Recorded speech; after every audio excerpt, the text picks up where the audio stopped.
শুরুতেই একটা কথা বলি, সুমির ফ্যামিলি ব্লগ। সুমির ফ্যামিলি ব্লগ আমরা অনেকেই দেখি এবং আমাদের চ্যানেলটা অনেক প্রিয়। কারণ হচ্ছে এই সুমির ফ্যামিলি ব্লগ চ্যানেলটা আলহামদুলিল্লাহ খুব ভালো পর্যায়ে যাচ্ছে। ইনশাল্লাহ আগামীতে আরও ভালো পর্যায়ে যাবে। তো কেন আমি সুমির ফ্যামিলি ব্লগ নিয়ে কথা বলছি, আজকে সুমির ফ্যামিলি ব্লগে চ্যানেলের সুমি আপা সুমি আপাকে কিন্তু আমি আজকে কপি করছি। আর কিভাবে কপি করেছি না করেছি সবই আমার ভিডিওতে থাকছে। আমার প্রাণপ্রিয় আপু ভাইয়ারা প্লিজ লাইক দিয়ে ভিডিওটা শেষ মুহূর্ত পর্যন্ত দেখবেন, তাহলে বুঝতে পারবেন যে সুমি আপুকে আমি আসলেই কিভাবে কপি করেছি। আসসালামু আলাইকুম আমার প্রাণপ্রিয় আপু ভাইয়ারা, সবাই কেমন আছেন? আশা করি আল্লাহর মধ্যে ভালো আছেন, সুস্থ আছেন। যারা আমার নিয়মিত ভিডিওটা দেখেন সেই আপু ভাইয়ারা জানেন যে বেশ কয়েকদিন আগে আমি একটা মাটির চুলা বানাচ্ছিলাম।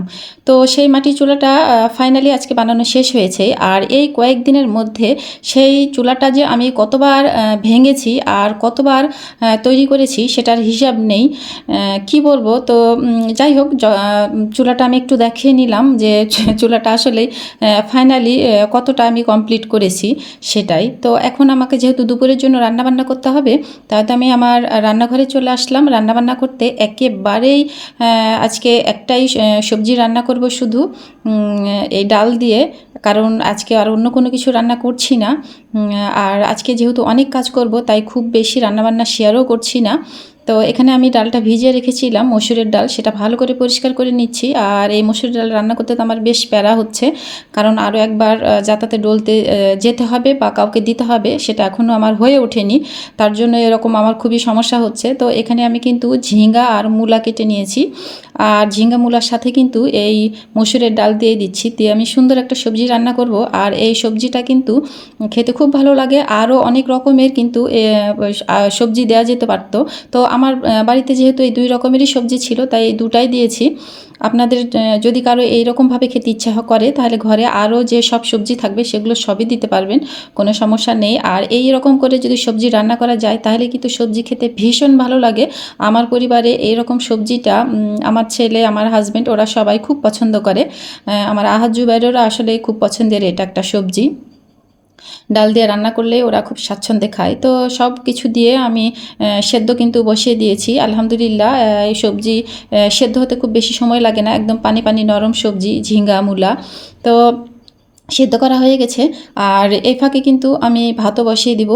আর বললাম তো আজকে অনেক কাজ করব, আসলে কাজ করব নয়, অনেক কাজ কিন্তু আমি করছি এই রান্নার ফাঁকে ফাঁকে। সেগুলো আসলেই আমি ভিডিও করি নাই। তো কারণ একবার বাইরে যাচ্ছি, একবার রান্নাঘরে আসছি, এভাবেই আমার সময়গুলো কাটছে। তো আমি এখন ভাতটা বসিয়ে দিব। আর ভাতটা বসিয়ে দিলে আর একটা সবজি যেহেতু আমার সেদ্ধ করা হয়ে গেছে, সবজিটার বাকি কাজগুলো কমপ্লিট করলে আমার রান্নার কাজটা শেষ হয়ে যাবে। কারণ এই রান্নার কাজটা আমাকে সঠিক সময়ে শেষ করতে হয়। আমার প্রাণপ্রিয় আপু ভাইয়েরা জানেন যে জুবাইরের আব্বু সঠিক সময়ে মানে খেতে দিতে না পারলে খুবই খারাপ লাগবে, কারণ ও টিফিনে খেতে আসবে। তো এখন আমি ভাত বসিয়ে দিয়েছি রাইস কুকারে। আর এ ফাঁকে আমি সবজিটা তেলে দিয়ে নিব। তো যেহেতু সবজিটা আমি শুধু সেদ্ধ করে রেখেছি সব কিছু দিয়ে, এখন আমি পেঁয়াজ রসুন দিয়ে, আর কাঁচামরিচ নাই আমার ঘরে, এই জন্য আমি শুকনো মরিচ, একটু তেজপাতা, এগুলো দিয়ে আমি তেলে দিয়ে নিচ্ছি সবজিটা। আর কাঁচামরিচ না থাকলেও সমস্যা নাই, আবার থাকলেও যে কাঁচামরিচ দিতে হবে সেটাও কথা না, এভাবে শুকনো মরিচ দিয়েও কিন্তু তেলে দেওয়া যায়, আর খেতে কিন্তু মানে কোনো টেস্টের পার্থক্য হয় না, বরং খেতে ভালোই লাগে। তো আমি এখানে সবজিটা তেলে দিয়ে দিচ্ছি, নিয়ে সবজি রান্নাটা আমি শেষ করে দিব। আর যে সব তরকারি আছে এগুলো কিন্তু সব একটু আমি গরম করে সব ঠিকঠাক করে টেবিলে রেখে দিব, দিয়ে আমি আমার যে কাজগুলো আরও আছে সেই কাজগুলোতে চলে যাব। তো যাই হোক, এখানে আরেকটু কিছু দেখাই। এইটা হচ্ছে খিচুড়ি। আজকে আমার প্রাণপ্রিয় স্বামী, আমার প্রাণের স্বামী আজকে সকালবেলা ঘুম থেকে উঠেই, আজকে আসলে কোনো খাবার ছিল না, এটা আমি খুবই অন্যায় করেছি। কারণ আমি ভোরবেলাতে ফজরের আজানের পরে আমি ঘুমিয়েছি, সারা রাত ঘুমাতে পারিনি। আর সে কারণে ওর আব্বু হচ্ছে আমাকে উঠায়নি, ও নিজেই খিচুড়িটা করেছে, করে খেয়ে স্কুলে চলে গেছে। তাই আমি খিচুড়িটা দেখালাম। তো আলহামদুলিল্লাহ আজকে আমার হাজব্যান্ডের হাতের খিচুড়ি আমি সকালবেলা খেয়েছি। তো যাই হোক, এখন এই যে আমি কাজ করছি বললাম, আমি সামনে কাজ করতে চলে আসলাম। আমি একা কাজ করছি না, সেই সকাল 9টা থেকেই জিহাদ আমাকে কাজে সহযোগিতা করছে। জিহাদ আর আমি বসে বসে কাজ করছি। তো এখানে আমার রান্নাঘরে এই যে সেই আমার চুলাটা, যেটা আমি এর আগে দেখালাম যে আমি চুলার কাজটা কমপ্লিট করেছি। তো এই চুলার কাজ কমপ্লিট করে চুলায় বসে বসে কিন্তু একটু আগুনও জ্বালিয়েছিলাম চুলাটা শুকানোর জন্য, কারণ আমার কোনো কাজে ধৈর্য নেই। তারপর এই চুলাটা বানাতে এসে বেশ কয়েকদিন আমাকে ধৈর্য ধরতে হলো, নাহলে উপায় নেই। চুলাটা কিন্তু একবারে তৈরি করা যায় না। তো সেই ক্ষেত্রে অনেকবার চুলা ভেঙেছি, অনেকবার চুলা বানানোর পরে আজকে চুলাটা একটু শুকানোর চেষ্টা করছিলাম। তো যাই হোক, খুব একটা শুকাবে না। তো চুলাটা বাইরের কাজগুলো যেগুলো জিহাদকে নিয়ে সেগুলো আমি শেষ করলাম, করে চলে আসলাম ভেতরে। গোসলের সময় হয়ে গেছে, তো ভাবলাম গোসলের আগে বেসিনটা একটু পরিষ্কার পরিচ্ছন্ন করে নিই, বেশ নোংরা নোংরা লাগছে। আর আজকে যেহেতু রান্নাবান্নার চাপটা কম ছিল, সেই কারণে কিন্তু হাতে বেশ সময় ছিল। সেই সময়টা হাতে নিয়েই সঠিক সময় সঠিক কাজটা করে নিলাম, কারণ যেদিন সময় হাতে থাকে সেদিন যদি এইরকম টুকটাক কোনো কাজ করা যায় তাহলে কিন্তু আসলে খুব ভালো হয়। তো আমার প্রাণপ্রিয় আপু ভাইয়েরা নিশ্চয়ই ভাবছেন যে কই সুমি আপাকে কিসে আপনি কপি করলেন, তাই না? আসলে সুমি আপাকে কি আমি কপি করেছি? হ্যাঁ, হয়তো একটু মনে হয় করেছি, তাই না? তো যাই হোক, বেসিনটা সুন্দর করে পরিষ্কার পরিচ্ছন্ন করে নিলাম। বেসিন পরিষ্কার করা হয়ে গেল। এখন আমি গোসল করে নিয়েছি, খাওয়া দাওয়া করে নিয়েছি। আজকে গোসল করে খাওয়া দাওয়া করে কিন্তু একটু রেস্ট নিইনি। আজকে সেই সকালবেলা ঘুম থেকে ওঠার পর থেকেই কাজ করছি, ভীষণ কাজ। আমি আবার চলে আসলাম সামনের দিকে। জিহাদকে বলেছিলাম যে আমাকে কিছু ঘাস ফুলের গাছ এনে দিতে, তো ওদেরই ছিল। ও আমাকে 2 রকমের ঘাস ফুলের গাছ এনে দিয়েছে। একটা হচ্ছে যেটা পিঙ্ক কালার, আর একটা সাদা।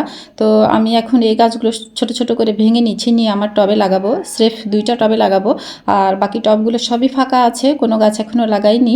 আর শীত আসছে, খুব সুন্দর সুন্দর ফুলের গাছ এখন পাওয়া যাবে, যেটা শীতের সিজনাল ফুল। ভাবছি যে সেগুলো একটু সংগ্রহ করব, করে লাগানোর চেষ্টা করব।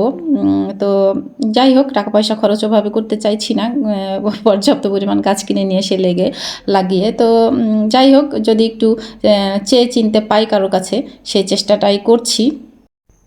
তো সুমি আপু প্লিজ আমাকে ক্ষমা করবেন, আপনাকে না জানিয়ে, আপনাকে কোনো কিছু না বলেই আপনাকে নিয়ে আমি আমার ভিডিওটা শুরু করেছি, বা আপনাকে নিয়ে আমি কথা বলছি। এটার জন্য আসলে আমি দুঃখিত, আমাকে আপনি ক্ষমা করবেন।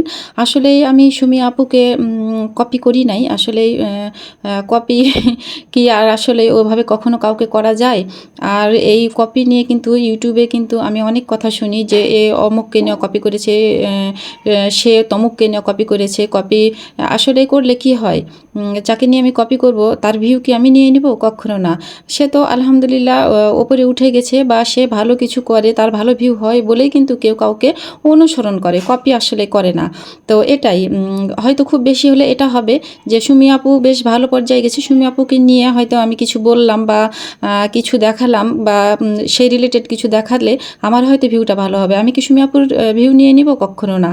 এটা বলার আসলে কারণ আছে, কারণ ইউটিউবে হচ্ছে এই কপি পেস্ট নিয়ে অনেক কথা শুনি।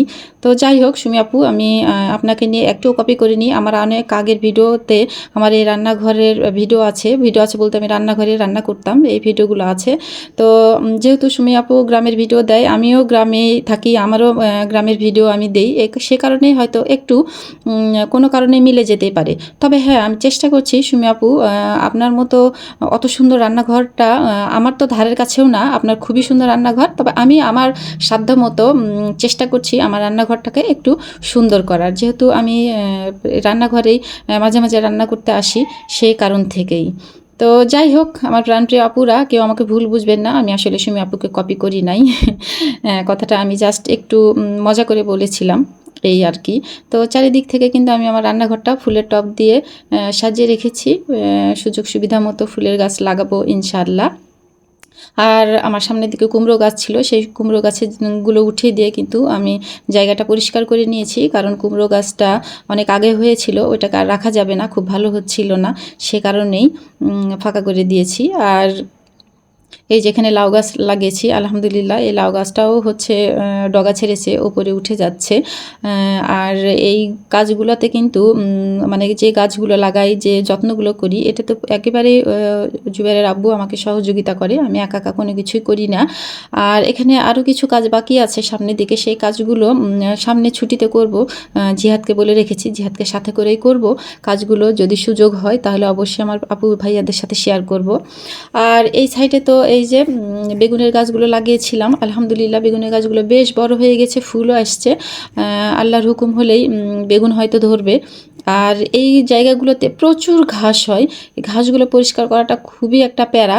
আর এখানে এই যে নতুন করে কুমড়ো গাছ লাগিয়েছি, সেই কুমড়ো গাছটাও আলহামদুলিল্লাহ ডগা ছাড়তে লেগেছে। ওর আব্বু এখানে সুন্দর করে কমচি টমচি দিয়ে দিয়েছে। ওর আব্বু যাই হোক আমাকে প্রচুর এই গাছগাছালি লাগাতে সহযোগিতা করে। তো যাই হোক, সবাই আমাকে ভুল ত্রুটি হলে ক্ষমা করবেন, সবাই ভালো থাকবেন, আল্লাহ হাফেজ।